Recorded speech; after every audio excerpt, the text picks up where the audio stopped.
My name is Buddy Huffaker. I'm with the Aldo Leopold Foundation. We are pleased to be a sponsor of the gathering here this weekend. Our next panel is titled Hope, Happiness, and Prosperity, Creating a Restorative Economy. So take just a moment, hope, and think about what that means to you. Happiness, prosperity, and creating a restorative economy. Big stuff. I'm not sure if everybody knows, but Aldo Leopold never knew the title of his book, A Sand County Almanac. That was a change that was made after his death. His working title for the book was Great Possessions. I think it's very fitting. We don't have time to go into the story of why the name was changed, but the book was all about values and how we reshape and rethink about values and putting on its head the whole notion of ownership, of possessions. How we own people, land, whether we can, should own anything, or whether those things own us. So Leopold was very much interested in this relationship, as the first panel talked about, between people and land, working communities, natural communities, human communities. And so we're here with a panel of experts to explore that a little bit. Quickly, since we're talking about a restorative economy, I'm going to do a quick, crass commercialism, or commercial, and that is, I would urge you to consider supporting the Aldo Leopold Foundation, but not even just the Aldo Leopold Foundation. The Center for Humans and Nature, the American Forest Foundation, Michael's effort in Chicago, Michelle's new effort in Sacramento, to give of your possessions to these works that are reshaping these relationships, and to buy books from the Point Reyes bookstore, or frequent Marin Organic, and the other businesses that help make these kinds of gatherings possible. And the reason I've become more and more comfortable in asking for this is I run an organization and we need resources to operate. But it was really impressed upon me by another friend of mine, Scott Russell Sanders, another amazing literary voice, and he shared one day with me why it was so important for people to buy his books. And he said, yes, part of it is so that I'm a published author and that I have the cachet and the clout to get my word out. But also it's because the dialogue then continues. It's through reading his word after you've heard him talk or in isolation that then you begin to engage his ideas, you reshape your own ideas, and that dialogue can continue. And that's, of course, what we want to have happen here, is this conversation that starts today continues. And so by becoming a member of one of these organizations or buying the writings of these eloquent voices that you have a chance to interact with here, or going into the bookstore, those are the ways that this conversation will continue. So please consider how you can support all of this good work. So also, since this is kind of a literary conference, I thought it might be okay to do a bit of plagiarism. But I will cite the reference. I read this recently. David Orr, I don't know if anybody is familiar with this, but he's trying to rebuild the community of Oberlin to be a kind of sustainable community. And he's grappling with, I think one of the criticisms of sustainability in our movement is how to define what it is. We're actually pretty good at defining what it's not, but it's much more difficult to define what it is. So he wrote this little story as kind of the opening prelude to his effort. And it goes, there's a young girl, and she's drawing a picture.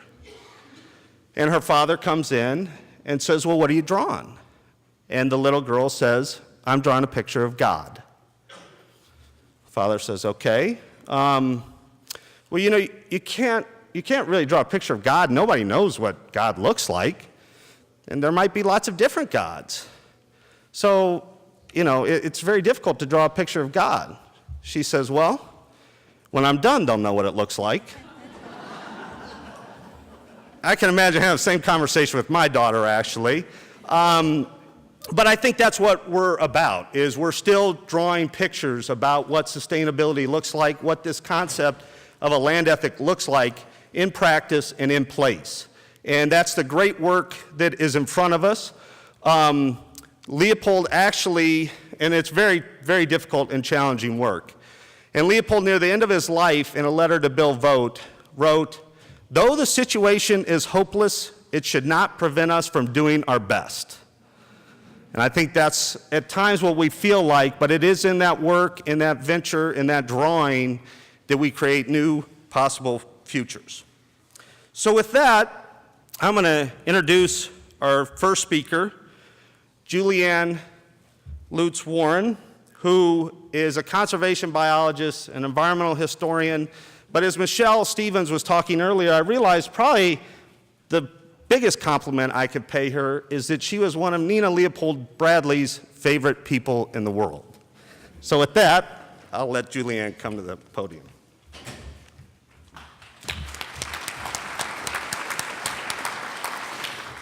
That was the best thing you could have said. There are so many people here that I love and to whom I feel that I belong, and I am so grateful. And our shared bond is that compassion, isn't it? And it gives us the work that we do together. So thank you. Hope is a rascally thing. I think it emerges out of the irreversible, unpredictable, unfolding universe. It can be remembered, forgotten, quenched, hated, misunderstood, abused, learned, passed on, unlearned, killed, restored. It takes place in the milieu of love. I'm going to try for a definition, and we'll see how it goes, and then share a few little portraits, maybe, of hope. It takes place in the milieu of love.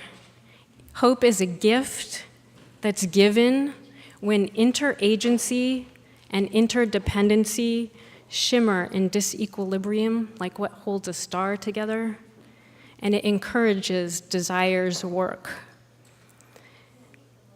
It takes place in the milieu of love. It's a gift given when interagency and interdependency shimmer in disequilibrium, like what holds a star together, and it encourages desire's work. I think when one or the other of those paired opposing forces, if you want to call them that, overtakes the other, if interagency takes over interdependency, you get domination, and that quenches hope. If interdependency takes over agency, you get venality, or something that psychologists called learned helplessness. That's not what we're talking about. We're talking about hope, where those things are in shimmering disequilibrium. If you look back at the very, very old meanings of hope, one of them, if you really stretch your imagination, is tied perhaps to the sound of a bird, a hoopoe, and in Old English, Old Dutch, maybe that the sound of that bird translated into the sound of that word, hope. Also, if you say the word hope, hope, your mouth forms a circle. And another of the old meanings of hope is as a circle or a ring, and that is an opening for possibility. And another very old definition is actually that hope is a place. It's a habitable place, a place that fruits, that's full of fresh water and things that you need. But it's surrounded by danger, by wasteland, by winds, by wild beasts. And so hope can't really exist without the challenges that are outside hope. They go hand in hand. So thinking about hope in those ways, and maybe kind of melding them, welding them together, as Leopold would maybe put it, I'm just going to share a few very short portraits of hope, I think. The delta of the Colorado that Leopold explored with his brother was a hope in the land sense, a place in contrast with the industrial machine capitalist world. And within that hope of the Delta were countless other hopes. In one sunny lagoon where the personality of the bobcat pervaded and was safely evaded, Leopold and his brothers were lying flat on their backs in the sun, when far above the sky, writes Leopold, suddenly exhibited a rotating circle of white spots, alternately visible and invisible. A faint bugle indicated they were cranes. Leopold felt the communion of sharing a common home in the remote fastnesses of space and time, is how he puts it. We were both back in the Pleistocene, he writes. He wished to bugle back to them. In his memory over years, he sees them wheeling still. That was important because that hope became a memory as the industrial machine world actually undid that lagoon. Man always kills the thing he loves, Leopold wrote. And Buddy kind of stole one of my favorite lines or shared it with me. I wonder, when Leopold was writing to his friend Bill Vogt in 1946, those lines that the situation is hopeless shouldn't prevent us from doing our best. That was in the context of a conversation about whether industrialism and the land ethic could coincide, and he thought not, nor did he think it was likely that a land ethic was actually going to emerge predominantly anytime soon, but that the situation is hopeless should not prevent us from doing our best. And I wonder if those wheeling cranes that still stayed in his memory were among the things that inspired that ongoing work of his compassion that he never gave up. A story of maybe not hope. In Manhattan, I had a golden canary who sang all day long in a cage. I carried him in a cloth bag before dawn under a shining moon to Central Park. I thought I'd set him free. I don't know what I was thinking. I deceived myself. When I opened the bag, he was molting. All his feathers were in there, but I still thought I would set him free. He dropped to the ground like a falling star, while a black-crowned night heron stood at her regular post with eyes that can see in the dark. I run around Central Park Reservoir every morning in the dark, haunted by a golden canary and longing for the black-crowned night heron. Around March 23rd, they come back in the spring. I count them every day and take note of the phases of the moon they stand under and the way the light from the city colors the water depending on the wind. In winter, ducks, mallards, northern shovelers, buffleheads, and Canada geese honk and squeak and laugh. It was ducks who helped coyote create earth and all of the people of different sorts. Outside the large ring of the Central Park Reservoir, it's fresh water, the police patrol. There are sirens and pavement and house sparrows. And I ask, what is my desire? What work does it ask me to do? Are my answers worthy of the community that I love? Here's another little portrait. At JFK Airport, near Gate 12 of the American Airlines terminal, is a round silver water fountain. A house sparrow stands on its rim and drinks.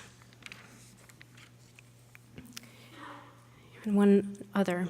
The composer, John Luther Adams, looks down out of the plane window as it circles over the vastness that will be the Arctic National Wildlife Refuge, with a sense of both longing and with loss. He makes his home near there. It seems, he writes, that my work is all about composing home. Querencia. I'm in Manhattan reading Arctic Dreams by John's friend and many of ours, Barry Lopez. He writes, we approached as slowly as before the polar bear. The polar bear turned to glower, treading water, opening his mouth, the gray tongue, the pale violet mouth, the white teeth to hiss before heading off with his deferential walk of authority. I put the book down and walk through Central Park to the zoo, where loss is a central feature. And I carry longing with me. I want to see the violet mouth.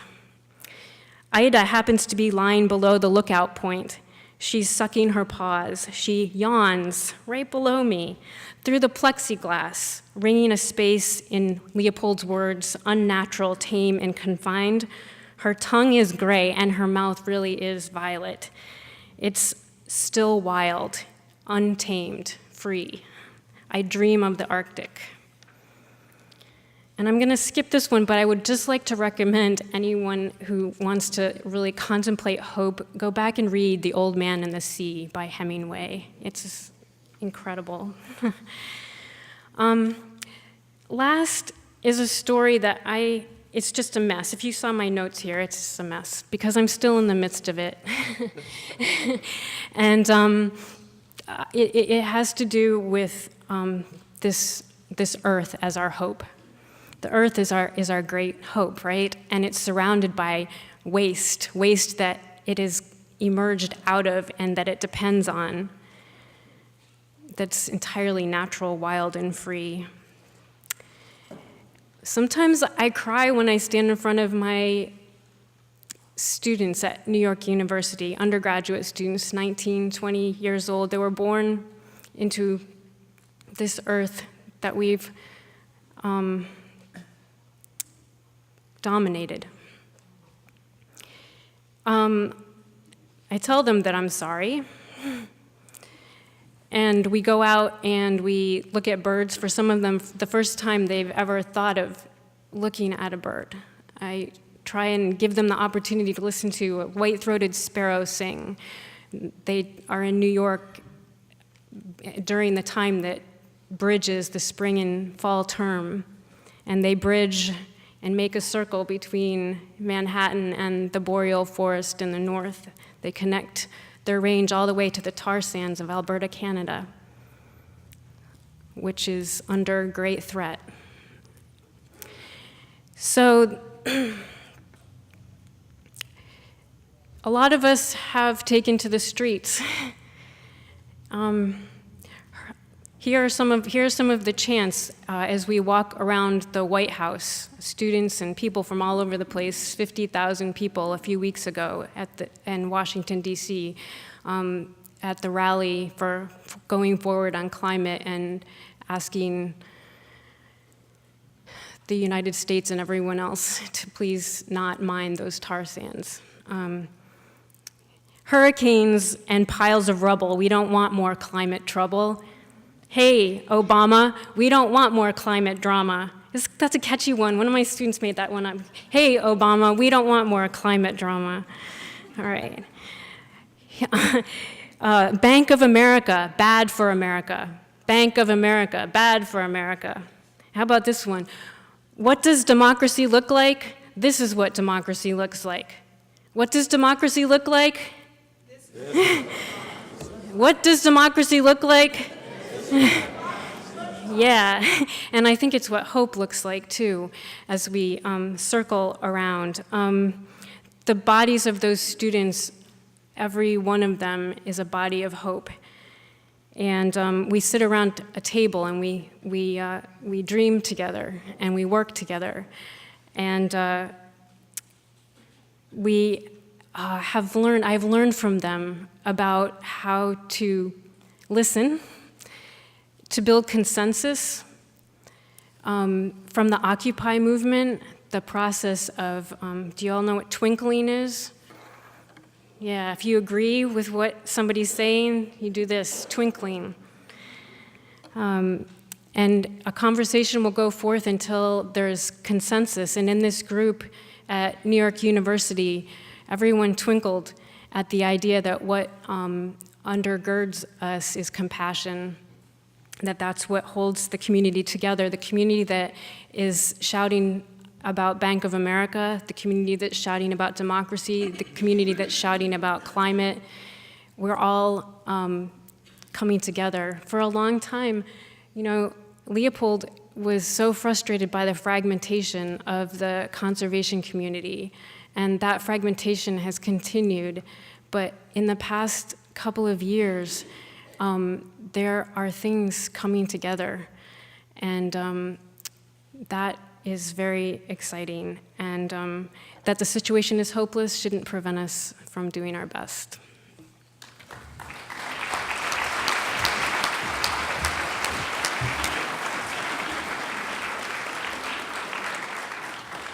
Thanks, Julianne.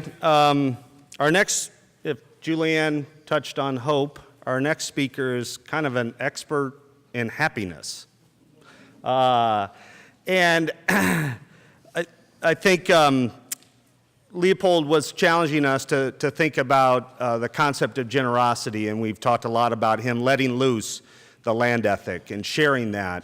And that concept, I think, is important, just as I mentioned Julianne's relationship with Nina, that Nina then shared that relationship with me. And so that's how I got to know Julianne.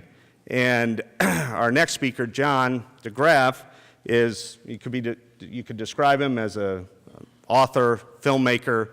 I think from what I've got to know from him that he's a storyteller.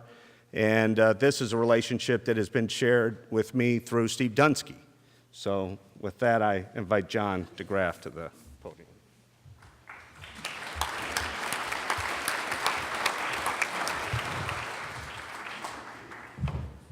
Thank you, buddy. And wow, what a crowd here.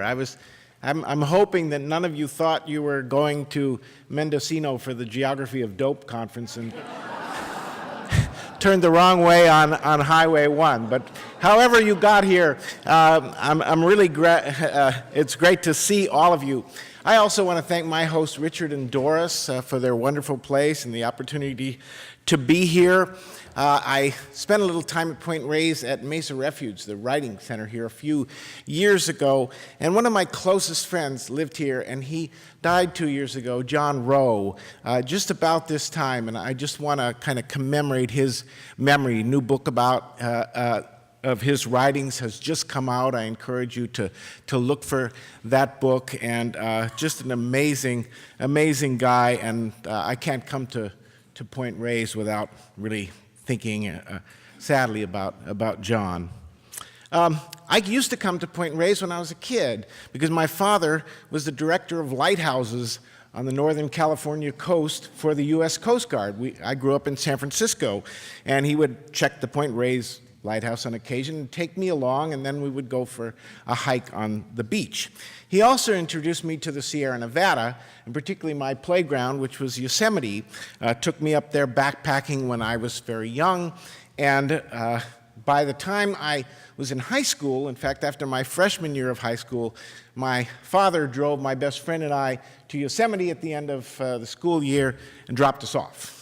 And a few weeks later, his father picked us up. And in the meantime, and this happened every year after high school for me, that I would get to spend a month or 6 weeks just with my buddies, wandering around the Sierra with a backpack. No parents, no anything. They felt, and it really, I think, developed in me an appreciation and a sense for nature, and it connected me with the work of the person who was later to become really my personal hero. His son is actually in the audience right now. His name is David Brower.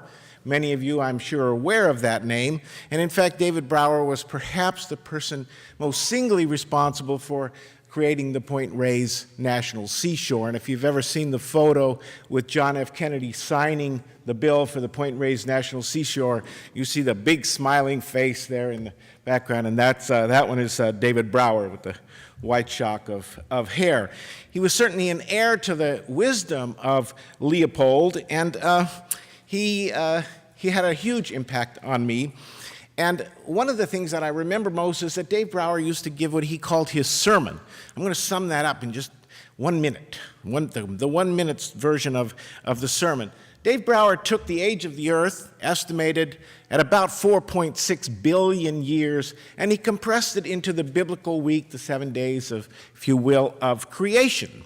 And if you do that, you find that the earth, of course, starts on Sunday morning, and by sometime on Tuesday, life appears on the planet. It becomes more wondrous and more diverse over the next few days until the very last day, Saturday, when those big beasts, the dinosaurs, arrive at about 10 o'clock in the morning. They have a long run, as he put it. They last till about 3 o'clock in the afternoon when their time is cut short by an asteroid or something of that sort. Now, on that final day, that Saturday, at 3 minutes before midnight, we human beings arrive on the planet. at approximately a quarter of a second before midnight on the final day, the Industrial Revolution begins, and at about a tenth of a second before midnight, this thing we call the consumer society that we've been part of since World War II begins. And Brouwer said that in that short period, that tiny tenth of a second in this week, we have managed to use more resources than all human beings in all recorded history did before that time, all put together. We have depleted our soils and our fisheries and who knows what else by half. We have caused the extinction of countless species, and we are changing the climate. And he said there are people who believe that what we have been doing for that last tenth of a second can go on indefinitely.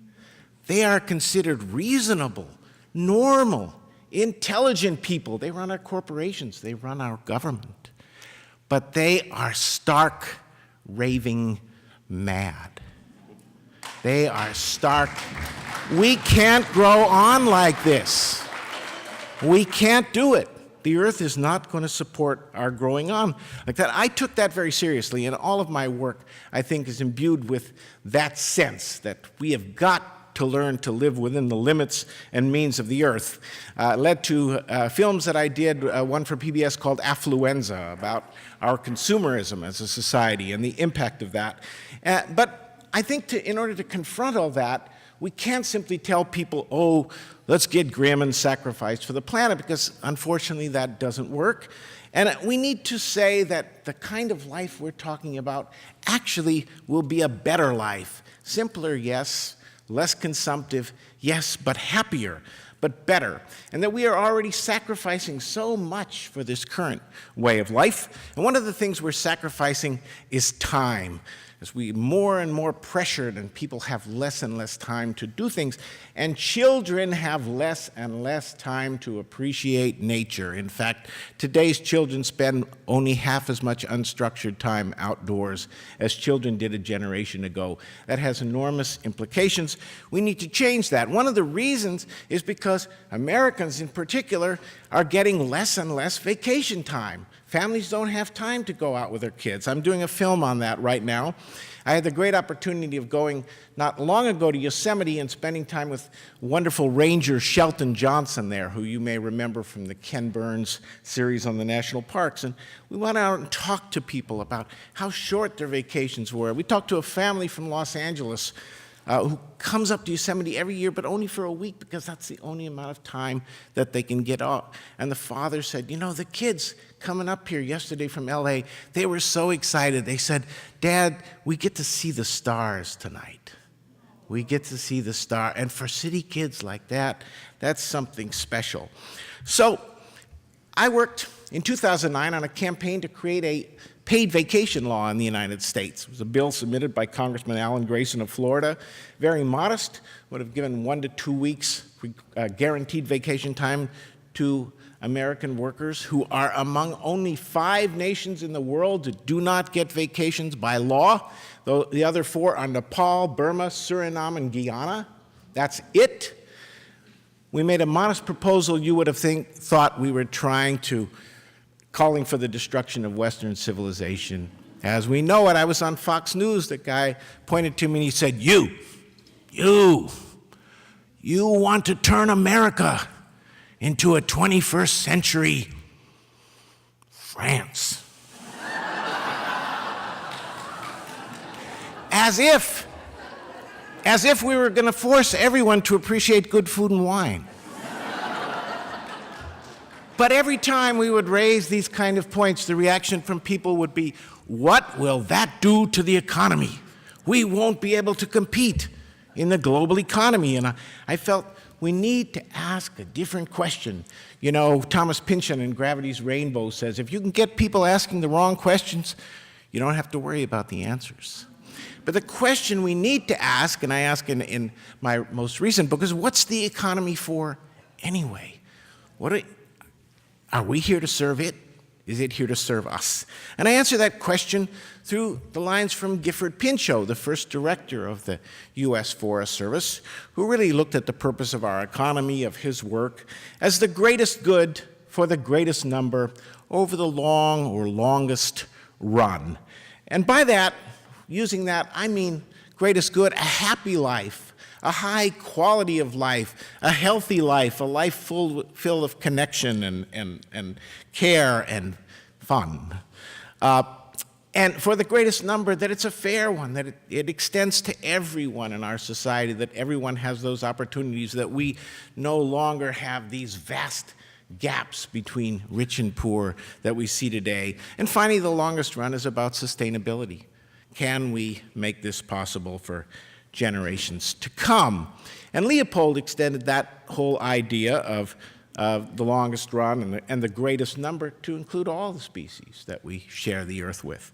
Now, all that has led to my most recent work, which is in the issue of happiness, and I will sum up my talk with mentioning that. I just came back about a month ago from the little kingdom of Bhutan, where I have been working as a consultant to Bhutan's government. And in 1972, long ago, the 16-year-old king of Bhutan, upon his coronation, kids say the darnest things. He was asked by an Australian reporter, "King, what are you going to do to raise your country's gross national product?"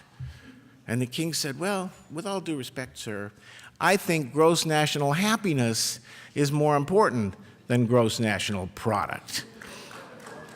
Yeah, and you know, if we'd heard that, we probably would have shook our heads, maybe we would have laughed, and we would have gone back to the business of making money. But the people in Bhutan take the king seriously. And for 40 years, they have been working on this idea of gross national happiness and now carrying that message, which is about a holistic life, about 9 domains. We could go into it, but there's no time to do that now. It's about sustainability. It's about equity. And they have taken that to the United Nations. And now in 2011, the United Nations unanimously passed a declaration calling on all member countries to make the pursuit of happiness from the US, the pursuit of happiness, their goal, rather than economic growth, and to see what they could do to find ways to measure their success in that endeavor. Bhutan is taking a whole major package of things to the UN next year, 2014. I think it's going to be very, very neat to see. I'm very pleased to be part of that. It is almost biblical in its implications.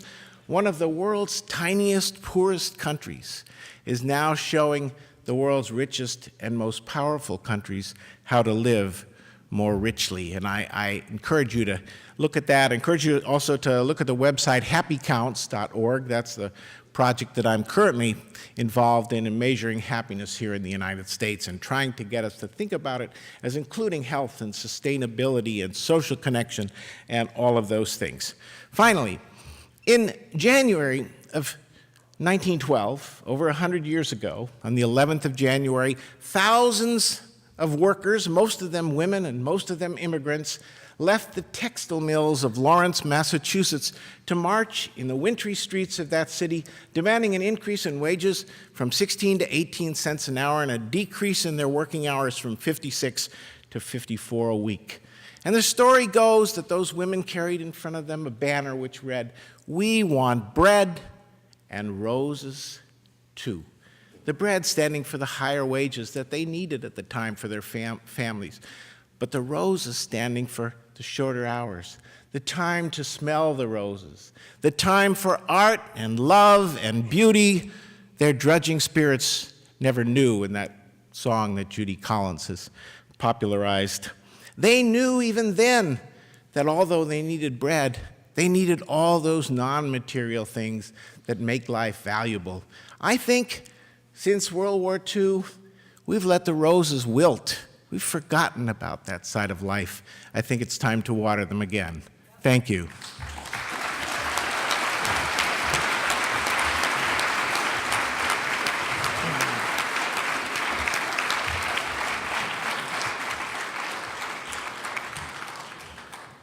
Thanks so much, John. Our next guest, Leslie Weldon, I met through the generosity of Mike Dombeck, former chief of the U.S. Forest Service. So John, I just met this weekend for the first time. Leslie, I've had the pleasure of knowing since 1999, when she was instrumental in helping the Forest Service partner with us to develop a conference on Aldo Leopold on the 50th anniversary of the publication of the San County Almanac. And I've had a lot of people actually come up to me this weekend and say, we're so glad that the Forest Service is working with you on this, that they're thinking about these things. And so each of us have different abilities to influence the future and where we're going. But the Forest Service, arguably is the largest conservation force in our country, has different abilities. But with that honor of leadership comes a lot of responsibilities and challenges.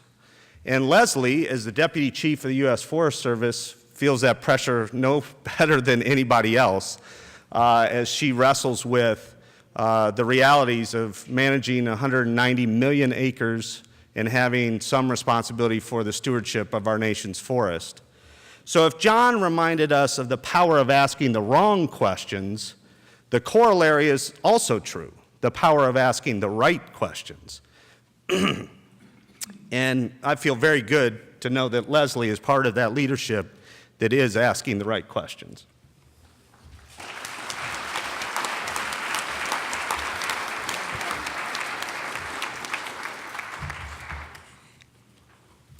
So I am really happy to be here, and thank you so much for that introduction. While I was sitting up there earlier as we getting started and looking at the audience, I thought, this audience looks like it's extremely ready to go on some field trips. It was interesting hearing about the whole suite and the readiness with which folks are saying, I'll wave the flag for that one to get going. So I'm looking forward to the experiences that everyone's going to have on the field trips this afternoon, because it's kind of be related to what I'm going to talk about here. This whole thing about the interaction of people with each other and with the land, and that does come from standing out there together, observing and learning from each other while we're there. Before I get into some of my remarks here, I just want to express my thanks for the ability for our panelists to really stand before us and talk from who they are. That's been remarkable for me, and I have 31 years working in the Forest Service at different places, and I'm in Washington now. I'm in the Beltway. I'm like down the street from the Capitol and such. And the way people talk and reference and refer to each other is quite different there. So it's just really refreshing, and it's really encouraged me to, thanks for saying all that about the pressure you carry and all that. So I just kind of exhaled on that and just want to share with you a little bit about why I work for the Forest Service, and I think why many of us work for the Forest Service and public service on behalf of public lands, but mostly on behalf of citizens that we serve there. Just a couple more things about me. I'm a mom. I'm a wife. 28 years. I have raised. My husband and I have raised twin sons who, very fortunately, as they graduated from Oregon State, chosen careers in natural resources. We were able to drag them around with us till about 13 or 14, when they started taking their option not to spend so much time with their parents outside, but. I was talking to a colleague yesterday, kind of reflecting on that, and it's like, I didn't make them go into natural resources. They chose it, but she was telling me, it's like, you had an influence on the choices that they actually made, so that makes me feel good, and I'm going to start owning that a little bit more, even though they're just doing excellent, and, along with the other young folks in the room, just how important it is for these types of experiences. And in my career, referencing Mike Dombeck is just a really incredible opportunity to be in touch with different people who taught me a lot and made me think about the hopeful impact that I could have. And so why do I stay in the Forest Service after 31 years is that, from wherever I'm standing there, I want to make sure I'm putting those folks that, were leading in the agency, the folks in the community that all step up to work with them in the best position to be successful in what is truly continuing to evolve, this whole thing called land stewardship. So we know what forests and grasslands do.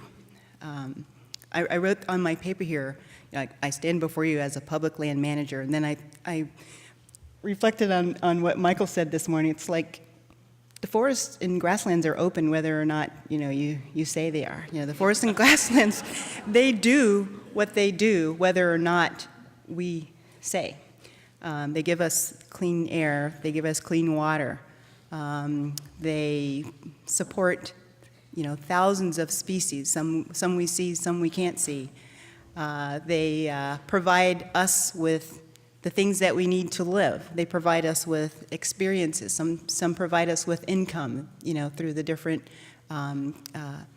the different products that can come off of these forests and grasslands. And so, as a multiple use agency, which is the legal mandate for the Forest Service, our job is to make sure that that can persist in the future, but with the understanding of what those ecosystems are, and with the understanding, with 100 years of learning now, of the choices and trade-offs that come with that.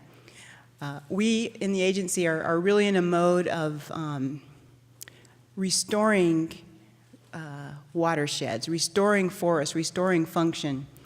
And we know we have a job much bigger than what the land needs at this time. But we're also finding that we have the ability to make great progress when we work together and work really closely together with citizens. So I'm just going to take you on a little trip through portions of my 31 years and those nodes that really helped me grow in my understanding about what's going to make us, how do we define success and what's going to make us successful in the long term there. So I am a person who came into natural resources because of I thank God for that. Why me among 6 kids in an Air Force family was the one person who kind of kept turning my eyes towards the outdoors compared with what other people were. I wasn't raised on a farm. I didn't grow up in a hunting and fishing family. I'm a product of moving around with the military and living in the suburbs. But my eyes kept going to the things outside, really high interest in animals and wildlife. I was fortunate enough to have that be able to turn into some career opportunities. First, as a teenager when I was, let's start before that. Girl Scouts, okay? Let's get the Girl Scouts back out in the woods and camping and that. My first camping experiences were through there. That really helped. I ended up being one of those Youth Conservation Corps kids in the early 70s under that great program that just poured kids outdoors to get job experiences and to learn about the outdoors.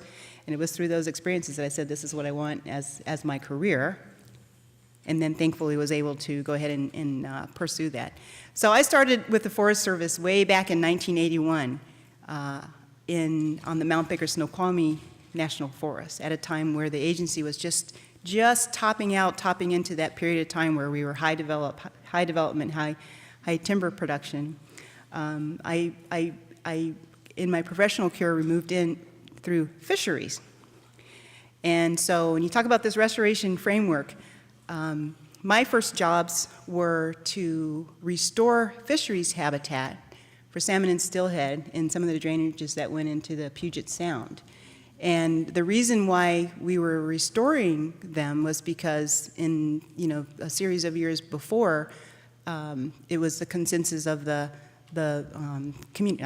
I won't say consensus because that's probably not true. But anyway, enough consensus that it resulted in an action that a lot of large woody debris had been moved out of salmon and steelhead systems because of concerns about flooding from some really horrible events that happened.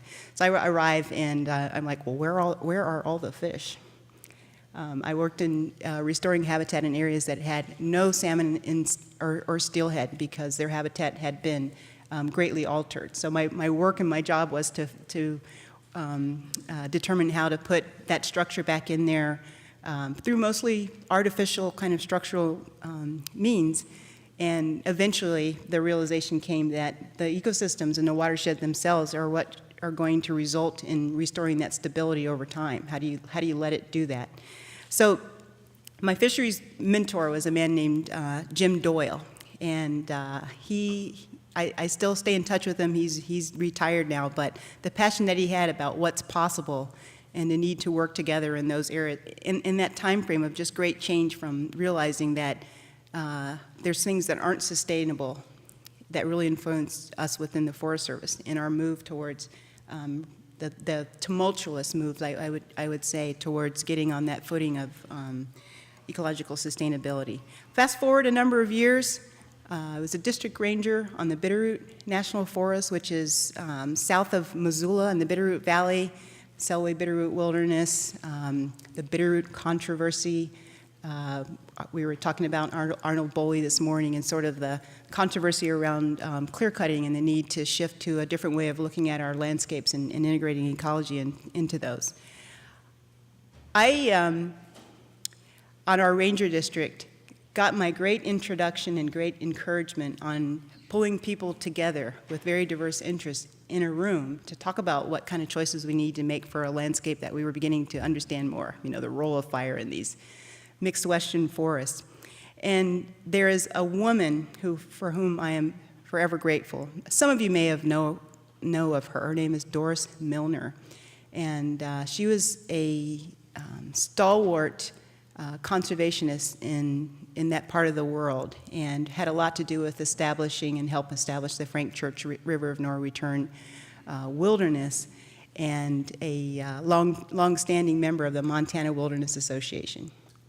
We were at a public meeting one night that, we were inviting these diverse views and stakeholders and agreement or disagreement about what to do with these landscapes in the room.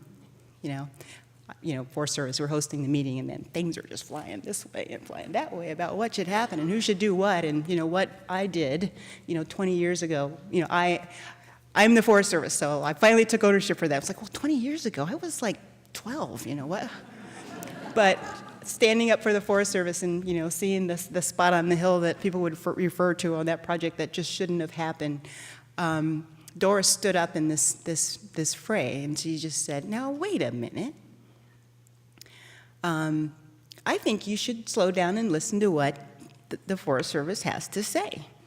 And I just remember that moment because first I thought, I didn't have to convince them. It was a voice from the community, a person who has very strong held views about what conservation is, to call on that from her fellow community members and citizens. And it just changed the tenure of the dialogue and the conversation after that. And so my message with that is, are you those people, who can also kind of change what that dialogue and conversation is to really start looking towards that center? And I am forever grateful for the move that she made there. And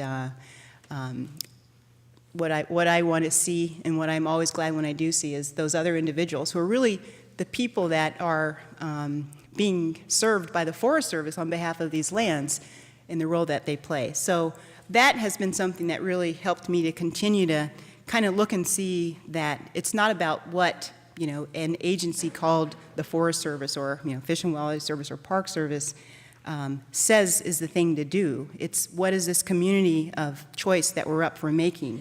The Forest Service needs to bring that scientific underpinning, that experience, that management, and put it in the context of the choices that citizens need to make.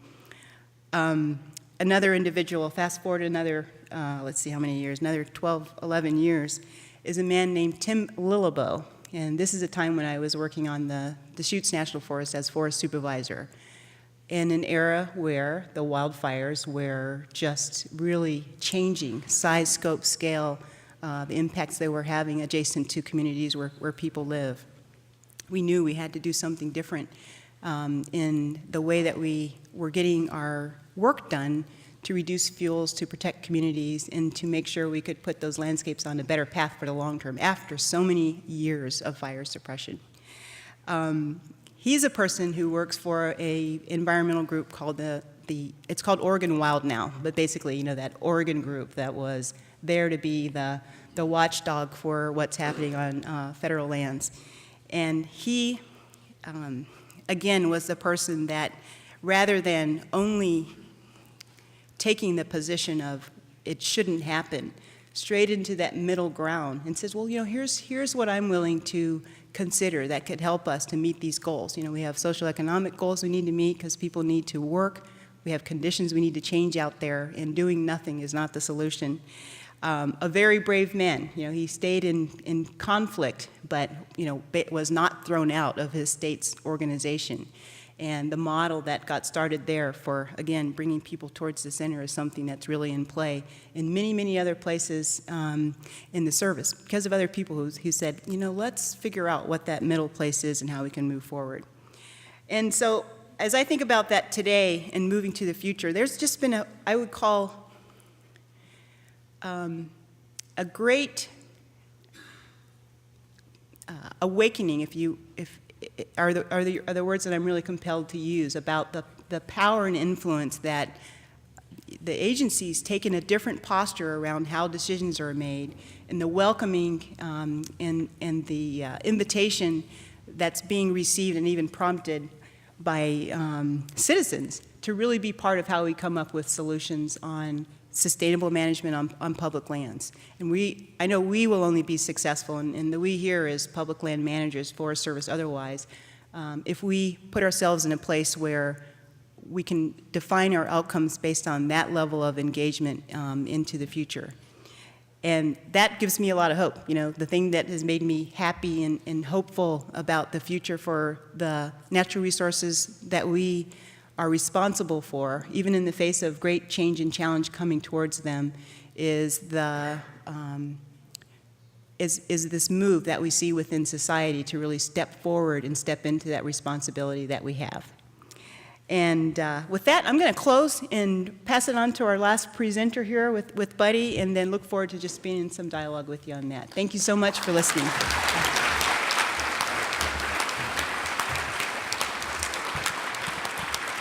Thanks, Leslie. Leslie gives me hope on a couple of fronts. As she mentioned, this kind of change of course for the Forest Service. And, you know, I really, those of you that interact with the agency, you know, stop and look at how they're changing the way that they interact with you, and then think about whether there's an opportunity to change the way you interact with them. It really has been an amazing process over the last 15 years or so for me to witness and participate in. And so, you know, her voice and leadership gives me a lot of hope that there is a lot of great potential to be realized through this collaborative approach to conservation. She also gives me hope because she's successfully raised twin boys, and I'm a parent of twins as well. So for the last 15 years, Leslie's still standing, so I think we can make it.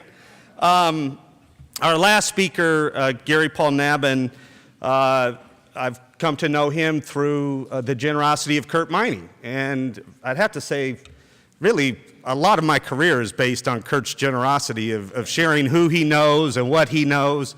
So a special call out to him. But I think, you know, Michael in the last panel really helped us challenge the notion of prosperity. And so what is real prosperity? And I'm not sure I know anybody who has helped me think about that better than Gary. His writing, his thinking on people, places, biodiversity, food, and the wit and good humor combined with the provocative nature of his voice and his ideas has really helped me as an individual, as a parent, think about what prosperity really means. So, Gary?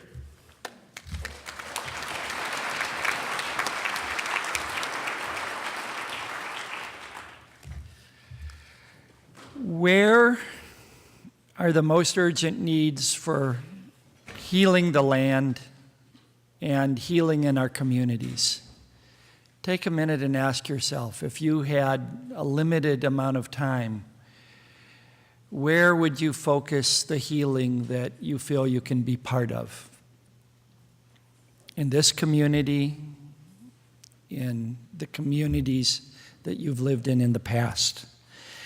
I think when we talk about the kind of ecological restoration that Aldo Leopold envisioned of healing the land, and ask if whether it can translate to greater happiness, greater true prosperity of the kind that I think Leslie and John have spoken of, and a restorative economy, we need to ask how the land healing can translate into the healing of human health and community health, whether that community health is defined exclusively as economic well-being or all of the dimensions that our wonderful speakers have spoken about this morning. And when I think about where the healing is most urgent, where I live on the U.S.-Mexican border, I think about three kinds of healing. Right after I moved into my house, I saw a hummingbird, one of the migratory pollinators that comes through our area, die in one of the bushes in front of our house because it had starved to death on the way up into the United States on its migratory corridor for lack of the nectar resources that would formerly fuel that migration all the way up through here and all the way to Sitka, Alaska. A rufous hummingbird died in my hand. At the same time, I think about the 60% of the Mexican and Mexican-American people along the border who say that they suffer regular food insecurity, and 30%, 35% of the kids in schools that they say they come to school with outright hunger. Even in this land of prosperity, as we call the United States, Mexican-American kids on this side of the border, a third of them suffering hunger on a daily or weekly basis. And I think about the healing that has to go on in the border communities with the near assassination of our own Congressman Gabby Giffords a few years ago, and the violent debate happening about immigration and how that affects not just those of us in Arizona, but every place in the country. So again, my question comes back to how do we think about restoration, not just as planting plants out or putting gabions in watersheds that have had down-cutting occur over the decades or centuries to restore watershed health. But how do we link that to restoring true health in our communities that have been wounded by past conflicts and current conflicts, and bring us all to a state of fuller health and prosperity, and if I can say the word that I think I feel on the tips of all our tongues due to the beautiful gifts that the speakers have given us this morning, the possibility of joy, that word that I think brings us all here. So what you get when you ask that question, whether ecological restoration can translate to community restoration and a restorative economy, depends on who you're listening to, where you hear those needs being most urgent. And I think I want to talk about how the key to that generating that restorative economy may be listening to who has the most need, how we can be part of the solution to meeting those needs. Once upon a time, 80 years ago, Aldo Leopold, who is already considered one of the great ecological scientists of the country, took some time off from being a leader to being a community member of sorts in the larger community of Wisconsin by meeting on a regular basis in a coffee shop in the morning with farmers, livestock producers, soil conservationists, community foresters, in that community that Paul Johnson and Kurt Miney have studied to a greater extent than I had, the Coon Creek community in Wisconsin in the Driftless area.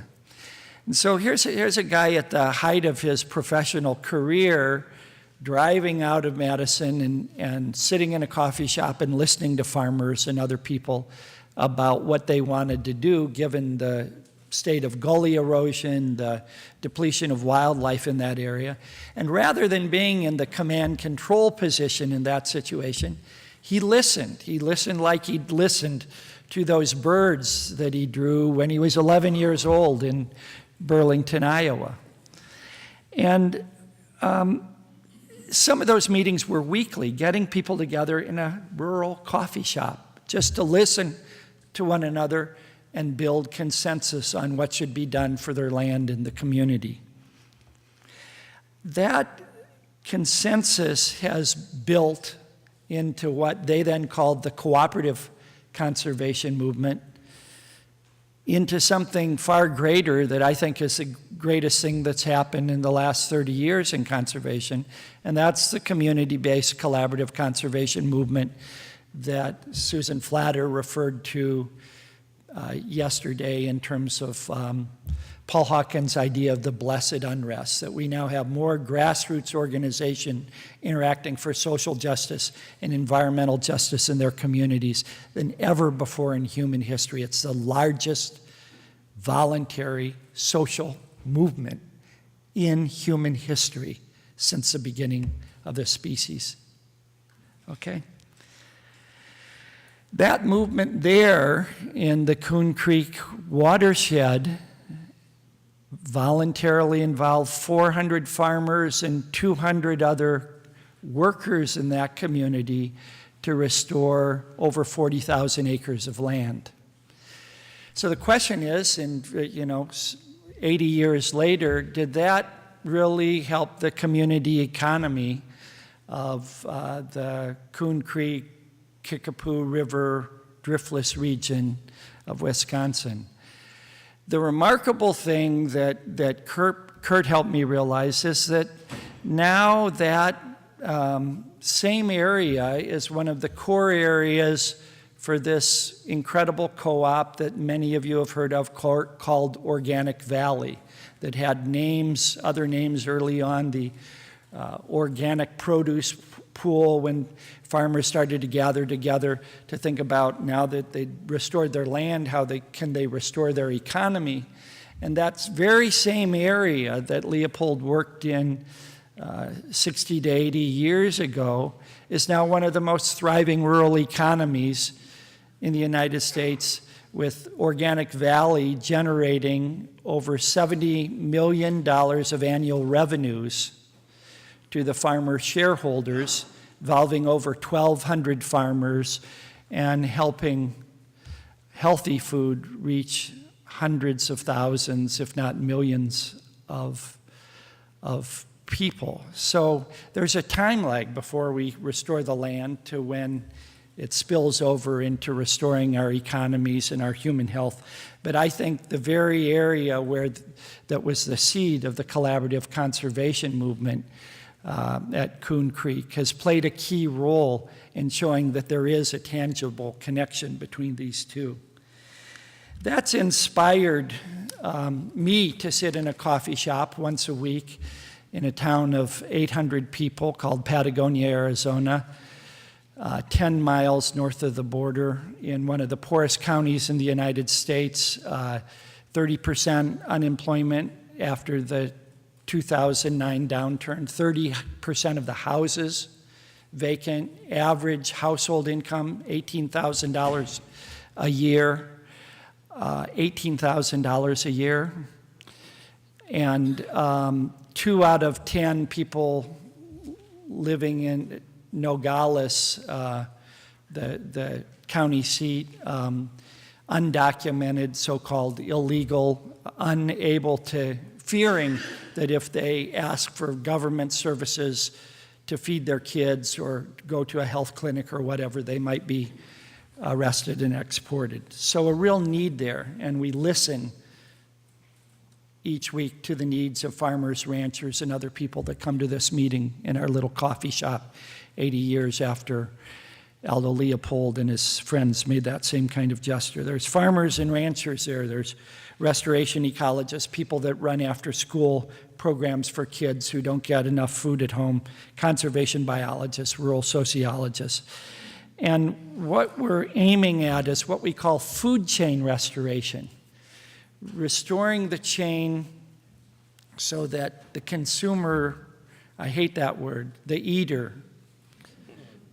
eater's needs are met, whether it's that hummingbird or whether it's the 6-year-old kid with English as a second language that are in our local schools that's coming to school hungry. How can we have a kind of restoration that meets their needs, deep needs? And so we're working on what we're calling a food and fertility hub that will include a farmer incubator. We've already gotten school kids and unemployed people in our community back growing food and training others to grow food in a series of gardens and hoop houses around our community. But a food and fertility hub where we're also restoring the soil that's been sloughed off or skimmed off the land over the last 100 years, a composting facility, a grass hay facility for grass-fed beef, a nursery of native plants that grow out the seedlings of pollinator-attracting plants. We're putting 5,000 to 10,000 of those plants back on the floodplain and riparian zones so that I don't have to see another dead hummingbird in my yard again. And at the same time we're restoring the food chain for that pollinator, we're trying to restore the food chain for the humans in our county. And whether we're successful or not depends whether we listen to where those needs are, those deep needs, the deep hunger in our communities. And I think it means that we have to remember that Leopold was right about having community probably as the most frequent word in Sand County Almanac. It's the most frequent word in that book, whether it's the land community or other ways that he used it, that America has prided itself on its rugged individualism, and now we know there is no such thing as an individual, that each of us is a wildlife community, a land community with 100,000 more cells of other organisms in and on the cells of our own body than the cells of our own genome. That each of us have been influenced in our evolution by this cohabitation, by this community that lives in and on us and sometimes in spite of us or despite us. And that now we're talking about a definition of community that opens itself up to people of color, to microbes that we've ignored, to the neglected and to the marginalized. And I take this personally down on the border. My grandfather was an immigrant, didn't get his papers until after he was 65 years of age. He was one of those nasty illegals that come into this country without our government's permission. 500 of my relatives, including my great-grandfather, tried to migrate through Mexico as refugees into the United States. And to have justice for those people and justice for that hummingbird is the goal that drives me. Thank you.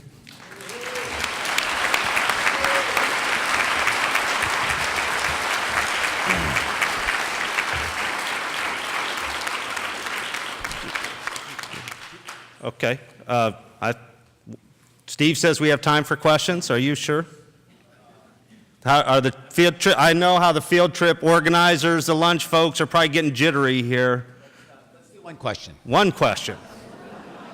We have a young gal here. This is one of the interns, right? We got our future leader right here.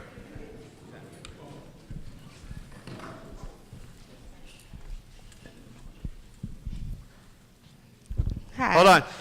Why don't you give just quickly, since we're now down to one question. Okay. Why don't you share with us just a little bit your story, how you're here with us today? Okay, well, my name is Danae. Hello, everybody. And I am currently training as a wildlife biologist on the Sierra National Forest with the Forest Service.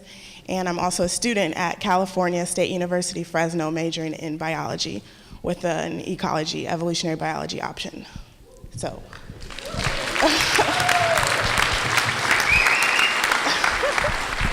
Well, thank you. So my question, it kind of goes along with the community hope. We've had this question kind of the whole conference so far. And as Michael said earlier, I guess I too have been weird all my life. I love nature, I love animals, and I've always had a desire to kind of take care of our land. And to my community, my friends, my family, my school. As a minority, as a youth, I've been weird. People think it's a hobby, it's an extracurricular activity. It's not something everybody should care about. It's just something I do for fun. And as you know, as we all know, as our agency knows, our earth can't afford for us to regard it as a hobby, as a extracurricular activity. We can't do that. So my question is, now more than ever, I think is important for us to engage our youth, to engage the minority communities, and to deem people that we don't think are interested, make them interested, and make it relevant to the communities that we haven't outreached to before. So my question, along going with the whole candle thing that we've been talking about all weekend, is that I'm standing here with this candle. So how, as each of your agencies, as your organizations, are you going to help me light my candle and help me with this hope that there is hope for our land and hope for future generations, that my kids and grandkids will have these same opportunities that you guys have had and your kids have had, so that I'm talking to my friends and I'm telling them that I slid down the side of a mountain on my lunch break in the snow, and they're like, what? What are you talking about? So like I said, that's my question, is how does your agency do now or currently or plan to outreach to my community as a youth, as a minority, so that there is hope?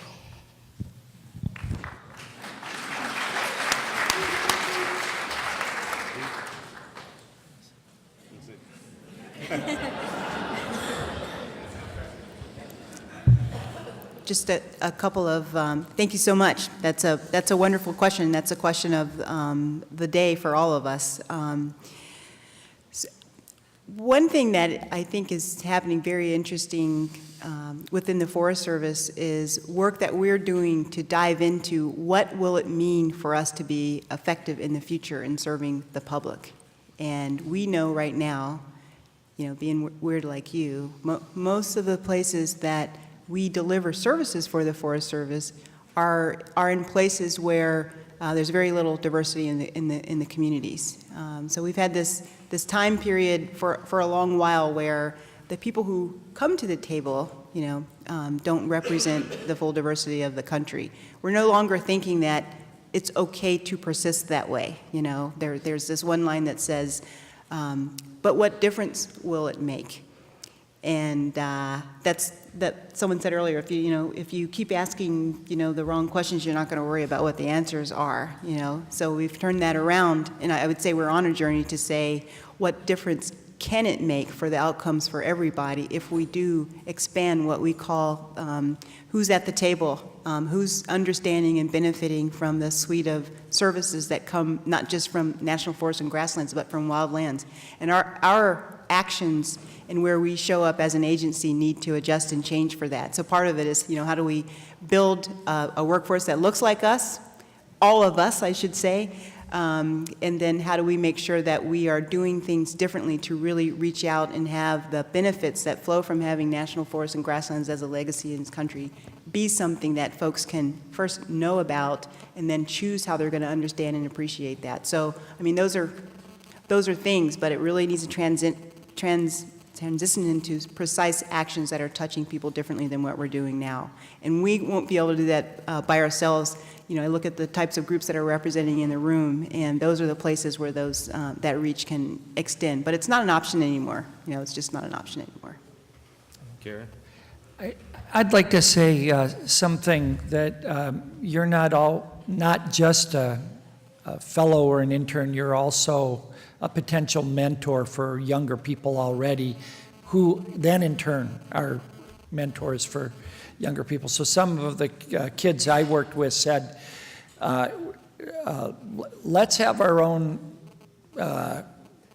rainbow coalition in this community of a youth corps of the Hispanic kids, the Native Americans kids, Anglo kids, whoever's there, and work this summer with this project to heal our landscape and our community. We've applied for funding, didn't get it from the source we did, and we're going through anyway through a nested set of mentors where 6 high school kids are working under, 3 college kids are working under, 2 graduate students are working under old farts like me, and we're mentoring each other. The littlest kids are mentoring me.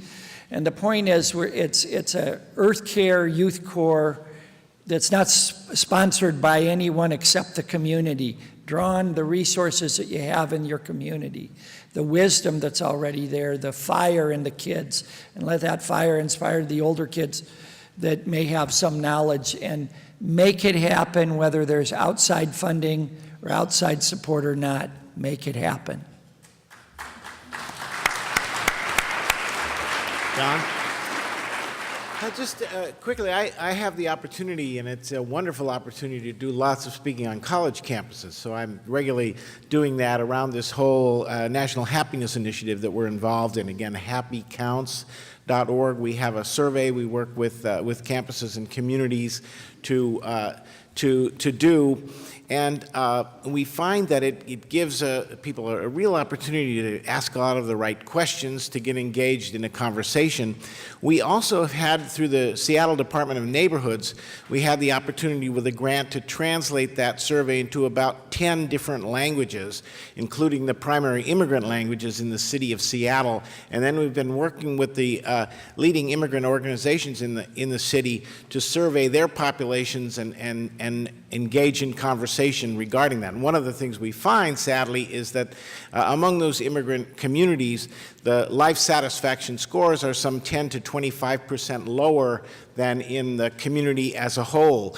But then as we see that, the city officials have to kind of respond to that a little bit, and we engage people in conversations around those things. Julianne? Yeah. Keep being weird. And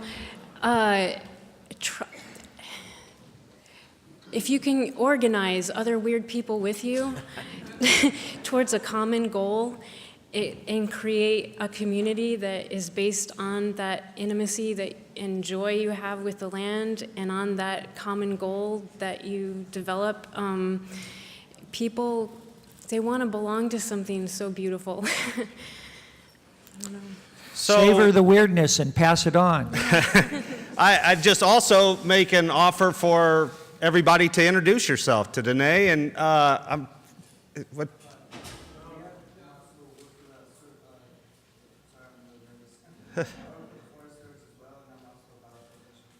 So these two are 2 scholarship recipients that are here, and there's one more. Audrey.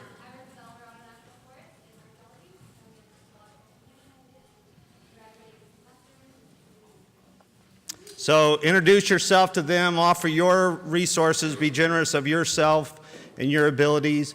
And remember, this stuff is really hard work. Leopold, one of my favorite lines by Leopold is, "In our attempt to make conservation easy, we have made it trivial." And so it's not trivial, it's profane, it's profound, and thank you for all that you guys are doing to advance the land ethic.